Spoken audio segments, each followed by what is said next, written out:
Hi, welcome to our channel where we share the most intriguing stories.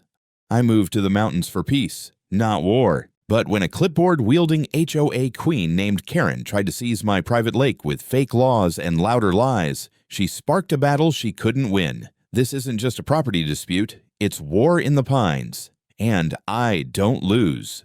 I never moved to the mountains to wage war, and I sure as hell didn't expect it to start with a woman screaming at children near a lake. But if I've learned anything from 3 years of living alone in the Sierra Nevadas, it's that peace and quiet are easy to lose and hard to reclaim, especially when someone like Karen decides she runs the world. My name's Russell Mason.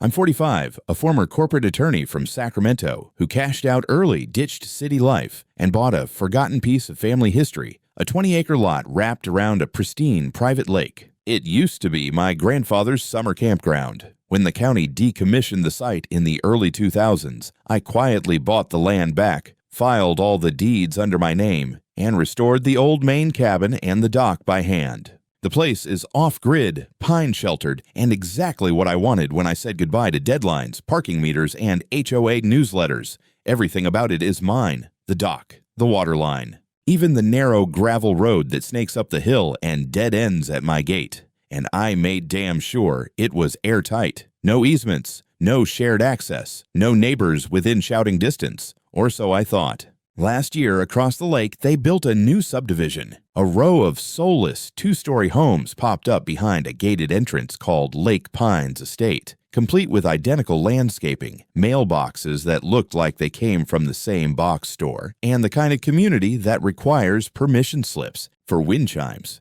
I didn't pay them much mind. We were separated by forest, water, and what I assumed was a shared understanding of boundaries. Then came Karen Truscott. I'd heard her name from the contractor who fixed my chimney cap. Said she introduced herself to every tradesman in a 50-yard radius and carried a clipboard like a weapon. HOA president by day, nuisance by lifestyle. Apparently, she'd been crowned Queen of Lake Pines without opposition, probably because no one else wanted the job. None of this mattered to me until mid-July, when I took a 2-day trip to Reno for a legal consult and left the lake house to some friends of mine. There were 12 of them total, 3 couples, their kids, and 2 single friends from Sacramento. Good people, polite, responsible.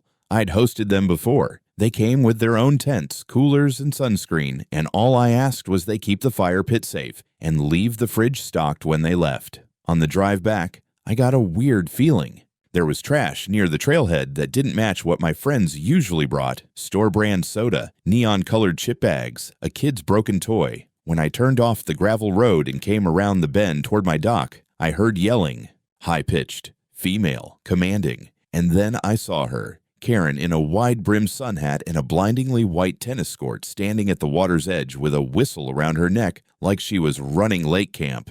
In one hand was a clipboard, in the other a rolled document I'd later find out was a printed version of the Lake Pines HOA bylaws. She was gesturing furiously at my guests, who were frozen in various states of confusion, some in towels, others holding juice boxes or fishing rods, trying to figure out whether they were being evicted or recruited. "You are not registered residents," she was shrieking. "This is a quiet shoreline. We have bylaws. This is not a party lake. I've already called the water authority and the local enforcement liaison. You are trespassing." One of the moms, a friend named Tanya, was holding her crying daughter and trying to explain that they were guests. Another was filming with her phone. A couple of the men were standing between Karen and the kids, clearly unsure of how to de-escalate a suburban queen on a warpath. I pulled up slowly, got out of the truck, and let the door slam louder than necessary. Karen stopped mid-rant when she saw me. She froze, eyes locking with mine like she'd just been caught spray painting a church.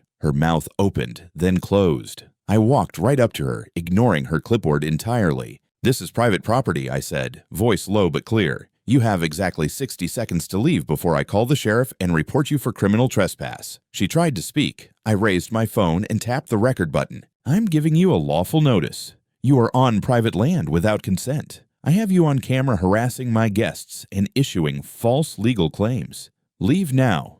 She took a step back, then another. Her face contorted into something halfway between disbelief and fury, but she didn't say another word. She turned and stormed back toward the footpath that wound through the trees in the direction of the HOA's so-called public beach. Once she was out of sight, I turned to my friends. The kids were still shaken, and Tanya looked like she wanted to throw something into the lake, and not a rock. I did my best to reassure them, but the mood had shifted. No one wanted to stay the extra night. By sunset, the tents were down, the gear packed, and the laughter had vanished. I stood alone on the dock after they left, the water lapping gently against the posts, and looked toward the far side of the lake where the HOA houses glittered like a plastic diorama. Something had shifted. A line had been crossed. And though she'd walked away without a word, I knew one thing for sure. Karen wasn't done. The following week started off with the kind of quiet that made me suspicious. You spend enough time off-grid, and you begin to sense the difference between calm and calm before the storm.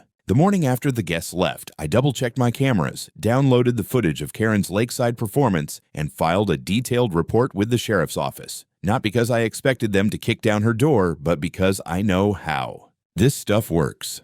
Paper trails matter. I thought maybe that would be enough to scare her off. Maybe she'd stick to nitpicking her neighbors about lawn heights and American flags with the wrong number of stars. But on Thursday morning, just before breakfast, a white Ford Explorer with a county seal rolled up the hill and stopped at my front gate. The man who stepped out wore khaki slacks, a state park's windbreaker, and a badge that read, Lakecraft Operations Division.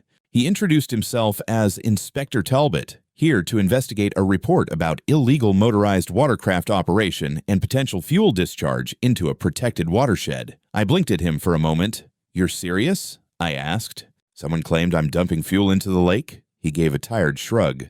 "Anonymous complaint came through the county hotline. We're obligated to follow up."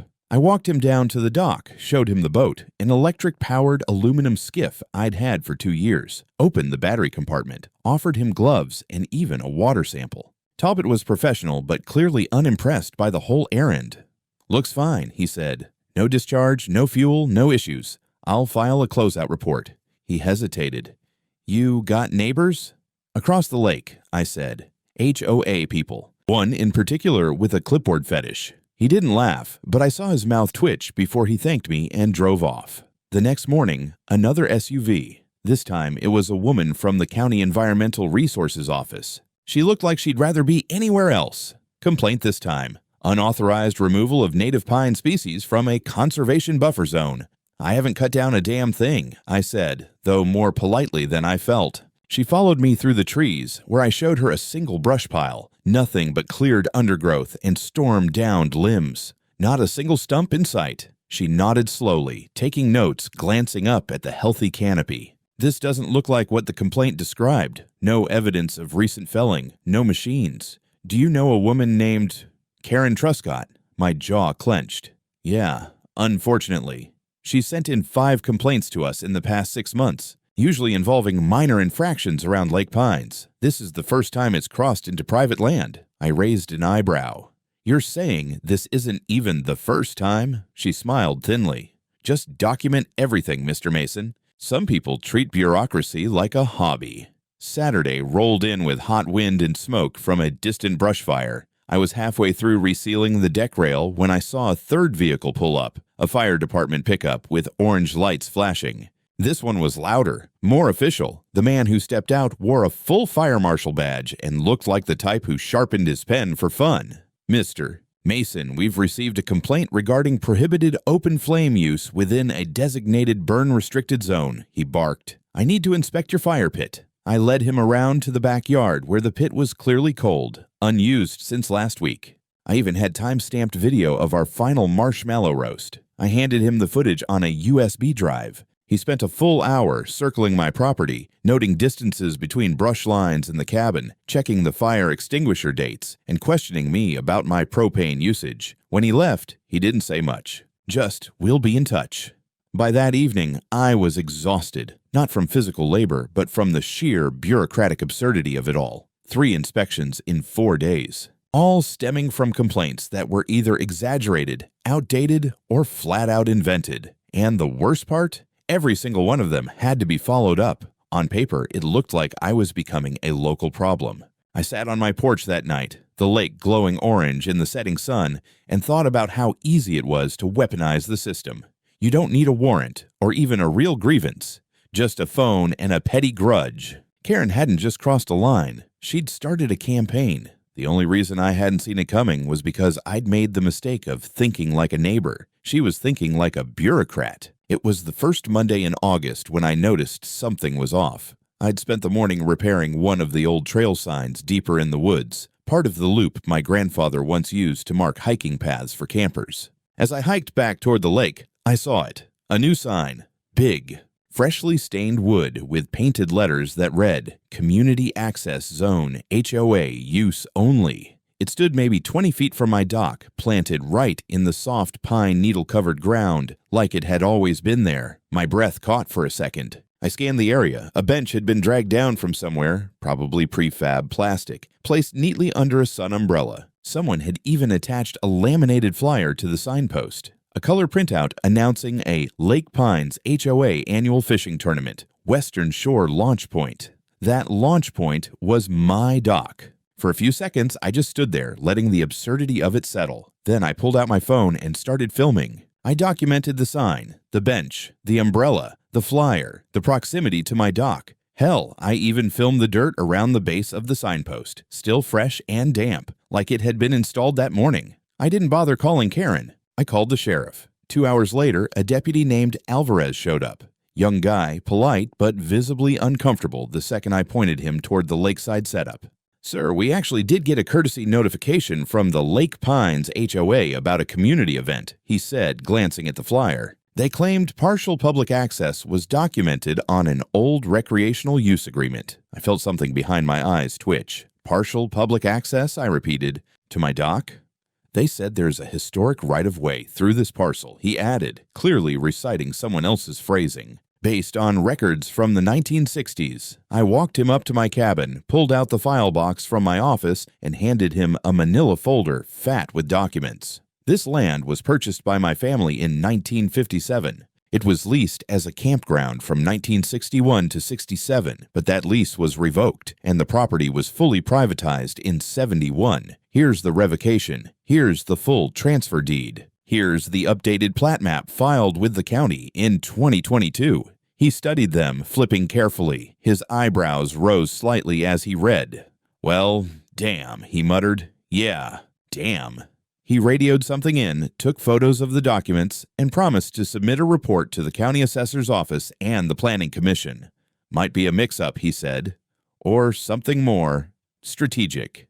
Strategic, I repeated. Like planting signage and claiming fishing rights on private land? He didn't answer, but he didn't argue either. By dusk, the bench and umbrella were gone. I assume HOA sent someone to quietly retrieve their little display before it escalated further. But the sign? That stayed, hammered in deep. Someone meant to make a point. Later that night, I checked the Lake Pines HOA website, which I'd never bothered visiting before. It had a new page, complete with a graphic of the lake, a stylized map, and a proud announcement. This year's HOA fishing tournament will take place on our scenic western shoreline. Access permitted under Historical Agreement number 71C. That number didn't exist in any legal index. I checked. The next morning, I filed a cease and desist letter and delivered it in person to the HOA mailbox at the entrance to their development. I used a bright red envelope with a sticker that read, Legal Notice, Certified Copy. I wanted it to scream.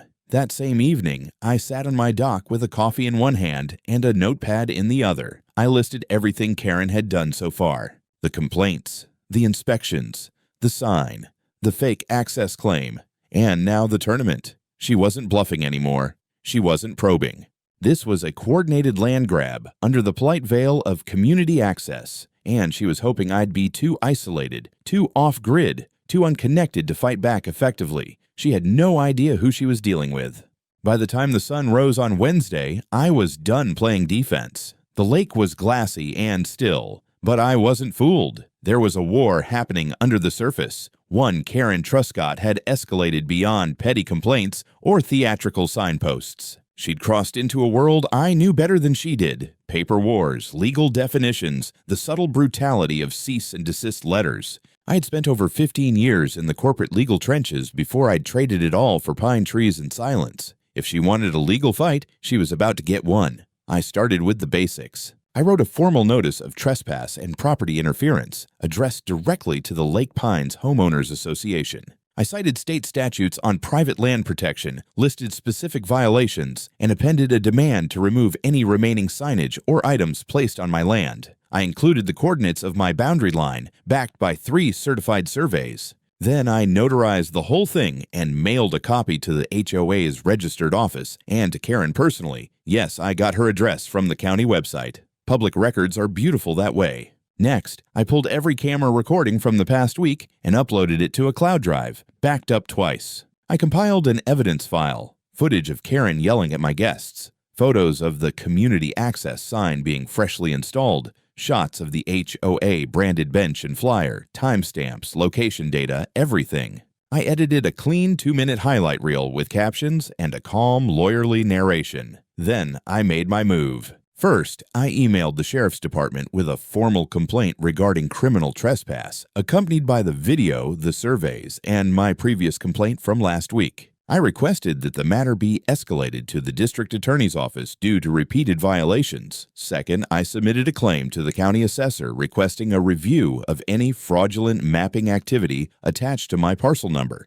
I included screenshots from the HOA website showing their stylized access zone overlaid onto my dock area. I highlighted the fake historical permit number Karen had posted. The assessor's clerk replied within an hour, asking for a call. She sounded as annoyed as I felt. Third, I filed a preliminary lawsuit in small claims court just to get the ball rolling. The suit was for defamation, property interference, and unauthorized recreational usage. It wasn't about the money. It was about jurisdiction. I wanted to lock this into the court system because once it's in, the paper leaves a trail. And Karen was leaving fingerprints everywhere. By Thursday morning, I had hired a licensed surveyor to do a fresh walk of the property, just to close any possible loophole. He came up from Grass Valley with his gear and 2 assistants, and by evening, I had a newly notarized GPS-verified boundary map that erased any ambiguity. Everything from the tree line down to the far end of the dock was squarely mine, and had been for over 50 years.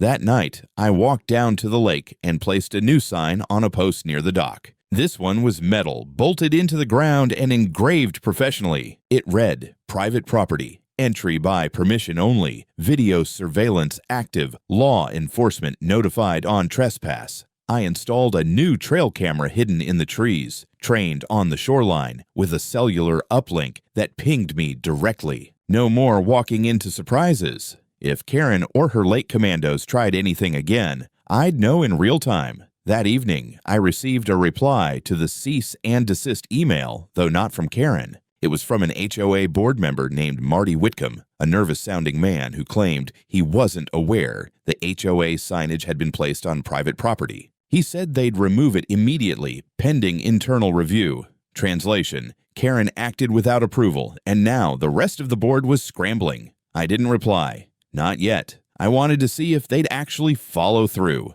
The next day, I got my answer. I watched, live on camera, as a man in cargo shorts and a Lake Pines HOA polo shirt arrived with a crowbar and yanked the signpost from the ground. He looked around nervously, then carried it back toward the footpath and disappeared into the trees. He didn't touch my metal sign. Karen didn't show up. She was probably somewhere plotting her next move, but I could feel it in my gut.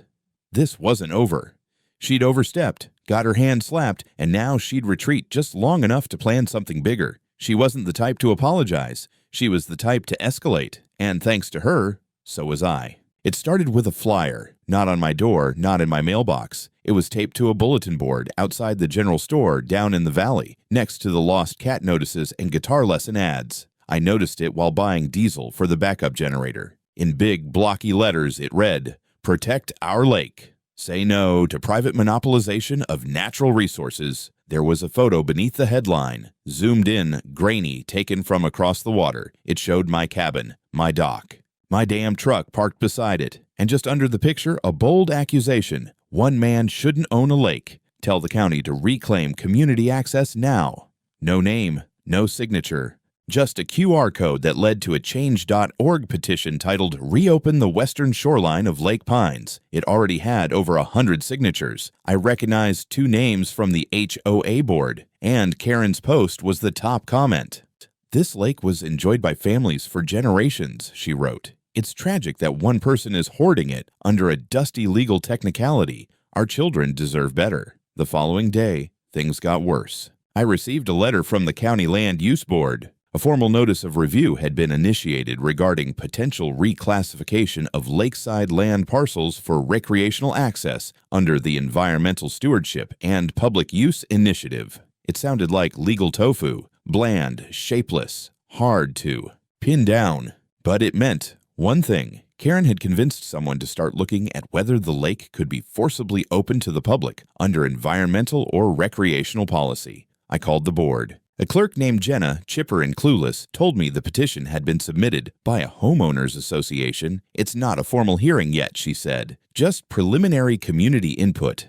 But the councilman sponsoring it is very enthusiastic. Mr. Hodges. Councilman Hodges, I knew the name. Local politician, big on park beautification and posing with shovels at ribbon cuttings. I checked his recent donor list online. Lake Pines HOA had contributed $5,000 last quarter. I could feel it crystallizing. Karen wasn't working alone anymore. She was mobilizing. She'd found a politician hungry for headlines and a committee full of people who thought recreation trumped property rights. Then came the news article. Local paper, front page above the fold. Can one man really own a lake?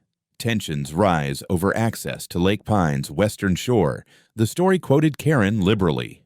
"We're not trying to start a war," she said. "We just want fairness. The lake belongs to nature, not one person's legacy." I, on the other hand, was given a single paragraph at the end. The journalist had emailed me for comment, and I'd replied with a brief statement. "This land and lake have been in my family for over 60 years and are lawfully owned." Trespassing is not community engagement. The article framed me as a reclusive property hoarder, armed with deeds and gates and a scowl. I had never spoken to that reporter in person, but apparently she was comfortable describing my face anyway. Even worse, Karen had started sending volunteers door to door in Lake Pines, handing out flyers showing the map of the lake with her fake historical access zone, shaded in like it had been there since Jamestown.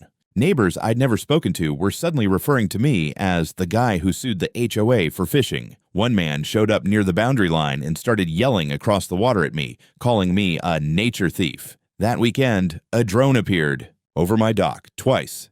It hovered low, scanned the shoreline, and then zipped away. I didn't shoot it down, though the temptation gnawed at me. Instead, I documented it. I checked my security feeds, pulled GPS timestamps, filed a formal complaint with the FAA for low-altitude surveillance over private land. Karen had turned this into a public campaign. She wasn't just coming after my property anymore. She was coming after my reputation. She was playing a long game, one built on optics and pressure, designed to paint me as the villain in my own home. She wanted me isolated, overwhelmed, pushed into a corner. But I've been in corners before. And unlike Karen, I don't bluff. The Sunday following the article, I didn't sleep. Not because I was angry, though I was, but because I was assembling a file so airtight it could choke out any lie Karen thought she could float. If she wanted to play public opinion games, fine. But now it was time to shift the battlefield back to the one place I had every advantage, the law. I started by drafting a second lawsuit. Not a slap on the wrist this time, not small claims. This was the big one, a federal-level defamation and fraud case with attached evidence of document falsification, illegal signage placement, and deliberate attempts to mislead the public about land status. I knew the legal system could be slow, but that wasn't the point. I needed the gravity of it. I needed to show everyone, Karen, the county, the press, that this wasn't just some lakeside feud. This was fraud, on paper, with consequences. Next, I called in a favor. An old friend of mine from Sacramento, Naomi Zeller, had moved on from corporate litigation into municipal law. She owed me one from years back, and I cashed that chip. Within 48 hours, she drove up with a team of 2 paralegals and a forensic document analyst. She took one look at Karen's historical access map printed on the HOA website and said, "Oh, this is going to be fun." By Tuesday, we had a side-by-side comparison ready. The doctored map versus the county's official topographic survey, both layered with timestamps, file metadata, and publicly certified copies from 2 decades ago. Karen's version had telltale inconsistencies, a trail added in a place where no legal path ever existed, a boundary line slightly shaved near the dock area, and, most damning, a forged reference to a non-existent permit labeled Access Agreement Number 71C. Naomi laughed when she saw it. The state didn't even use that permit format back then. This is like using Comic Sans on a restraining order, but the crown jewel was something unexpected. One of the HOA's board members, Marty, the same one who'd emailed me earlier, reached out anonymously. He'd had enough. Said Karen had pressured the board into approving the signage without a vote, had presented them with an updated survey she claimed came from the county's office, and refused to let anyone verify it independently. Marty forwarded me a string of emails, one of which showed Karen corresponding with her personal attorney, bragging that Russell's old man probably didn't bother filing all the proper deed updates and that they could push the Shoreline into public. Designation if we control the narrative. I printed it all, every word, every timestamp. I wanted it framed in ink and hard copies. At the same time, Naomi helped me contact the local sheriff's department and the county DA. With our compiled evidence package, including the fraudulent documents, surveillance videos of the signage being installed, screenshots of the HOA website edits, and now internal communications, we requested a formal investigation into municipal fraud, an unauthorized use of county references. I didn't go to the press. Not yet. I wasn't here to grandstand. I was here to decimate her legally, but that didn't stop the press from coming to me. By Friday, word had leaked, thanks to an anonymous tip, likely from Marty again, that a fraud investigation was underway involving the Lake Pines HOA. A journalist from the same paper that had smeared me 2 weeks ago called me directly, asking if I had any comment. I said yes. I invited her up. She arrived with a camera crew, a notepad, and a slightly apologetic smile. I gave her exactly 15 minutes. I showed her the original deed, the survey maps, the emails, and the video of Karen barking orders near my dock while a handyman drilled in the Community Access Zone sign. Her mouth tightened. I didn't see any of this when we ran the first piece. No, I said, because you only talk to the woman who prints her own maps. By Sunday morning, a new article was out.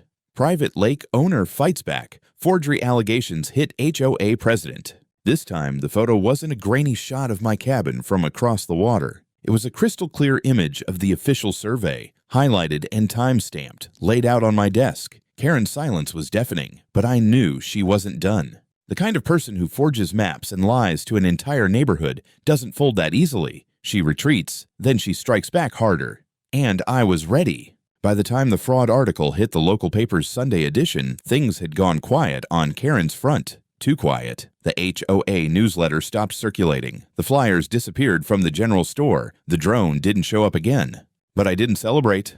I knew better. Silence from someone like Karen isn't surrender. It's recalibration. The calm lasted exactly 4 days. On Thursday morning, I was sipping coffee on the porch when my phone rang. Caller ID, County Council Office. The voice on the other end was dry, bureaucratic, and too polite to be casual. Mr. Mason, I'm calling to inform you that the Recreation Use Subcommittee has placed your lake property on the upcoming agenda for potential review under the Regional Open Space Initiative. I blinked. I'm sorry, what does that mean? It means the council will be discussing whether to explore reclassification of your parcel as a shared environmental asset with possible conditional public access, pending further legal review. I nearly dropped the mug. Karen had gone over the legal system's head, and straight to the top of the political food chain. This wasn't a zoning complaint. This was a full-on land use hearing, dressed up as environmental stewardship. If the county passed even a motion to explore changing the lake's status, it would open the door to years of legal battles, red tape, and possibly a public access mandate, no matter what my deed said. I called Naomi. She cursed for a full minute straight and then said she'd already suspected this might be Karen's final card. She's playing optics now. If she can't win in court, she's going to try to bury you under public policy and political theater. Within hours, I received another call, this time from a local environmental group. A soft-voiced rep named Travis informed me that they would be peacefully demonstrating at the county courthouse the day of the hearing to support nature's right to be shared. He thanked me for my time and hung up. Karen had gone full scorched earth. She'd framed me as an ecological villain. The HOA had donated to an activist nonprofit, And in return, that nonprofit was now parroting Karen's talking points. One man, one lake, no community access. Catchy, dangerous. But then, the straw that cracked the dam. I was invited, via email no less, to participate in a town hall debate. Yes, a formal live stream panel hosted by the county council, featuring me and Karen Truscott, each given time to present our vision for Lake Pines and the greater good. It was a trap, a PR ambush. The kind politicians love: 2 narratives, 1 spotlight, and a chance to look like they're facilitating dialogue. But Naomi said, "Take it. If you don't show up, she wins by default," she explained, "and we have enough dirt to sink her live. Just stick to the facts, don't get emotional, let her drown in her own lies."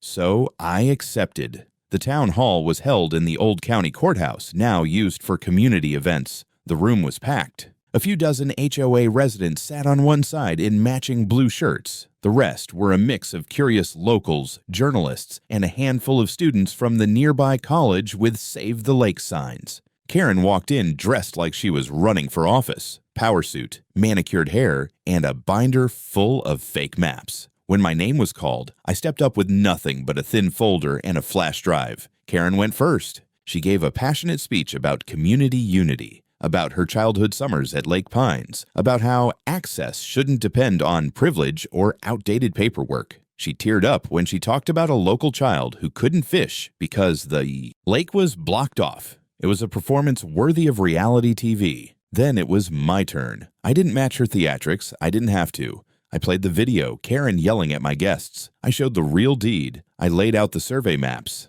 I read aloud the email where she'd written about manipulating the narrative. When someone in the audience gasped, I knew it had landed, but I saved the best for last. "I didn't come here to win a popularity contest," I said. "I came to remind this room that the law isn't a matter of feelings or HOA politics. It's a matter of record, of facts. And the fact is, this lake is private property, lawfully acquired, responsibly maintained, and constantly invaded by an HOA president who forged documents and weaponized community sentiment for personal power." The room was dead quiet. Karen didn't speak again. By the end of the night, the council voted to table the reclassification discussion pending legal outcomes, which was code for, "We're not touching this until the lawsuits are done." The hearing ended, but the shift was seismic. Karen's image cracked. The HOA members looked stunned. Some left early. One even took off their blue shirt before walking out. And while the war wasn't over yet, for the first time, the tide had turned visibly in my favor. The court date landed on a gray Thursday in late October, fitting somehow. The leaves around the lake had started to turn, amber and scarlet spilling into the trees, while the water remained perfectly still, unlike the storm that was about to rip through Karen Truscott's carefully crafted kingdom. I arrived early, suit pressed, hair combed, briefcase in hand. Naomi met me on the courthouse steps, armed with a rolling case of documents and the calm expression of someone who already knew the outcome. "The DA is ready," she said simply. You might not have to say much at all. The courtroom wasn't large, but it was packed. A few reporters hovered in the back, and to my mild surprise, a number of Lake Pines residents had shown up too. Some of them nodded to me. 2 even offered hesitant smiles. That wouldn't have happened a month ago. Karen sat at the defense table, her posture stiff, her lawyer whispering urgently beside her. She didn't look at me. Not once. Not even when the clerk read aloud the list of charges. Falsification of municipal records, unauthorized use of official county seals, defamation, trespassing, unlawful signage installation, and fraud in connection with altered land documents.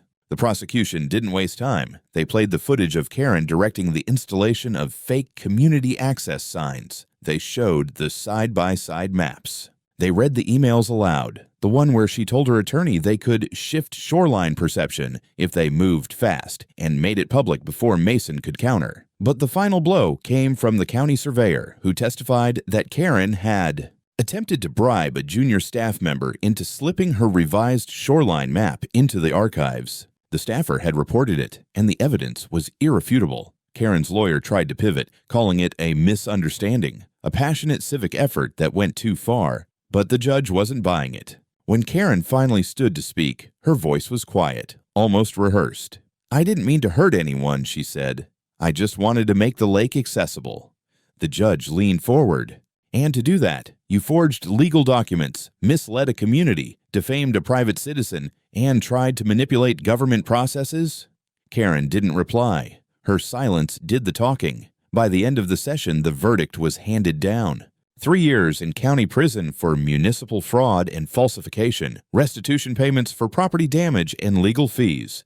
HOA Lake Pines Estate was formally dissolved pending collective lawsuit outcomes filed by multiple homeowners who claimed they were misled, coerced, or defrauded under Karen's leadership. The HOA was gone. Karen was taken out of the courtroom in cuffs. And I went home, but not before stopping by the printer in town. A week later, I hosted a small lakeside picnic. Just friends, a few neighbors, kids playing near the dock. No security, no signs, no drones, just wind and water. We grilled burgers, tossed beanbags, and listened to a folk band I'd hired for the day. It was the first time I'd laughed around other people in months.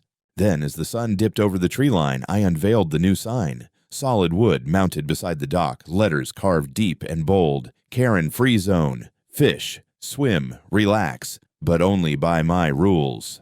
The crowd roared. Someone handed me a beer. I took a long sip. Peace, at last, didn't come through the system. It came because I refused to let someone steal what was already mine. And because, in the end, she made the mistake of forgetting the one rule no HOA president should ever ignore. Don't mess with a man who owns the water.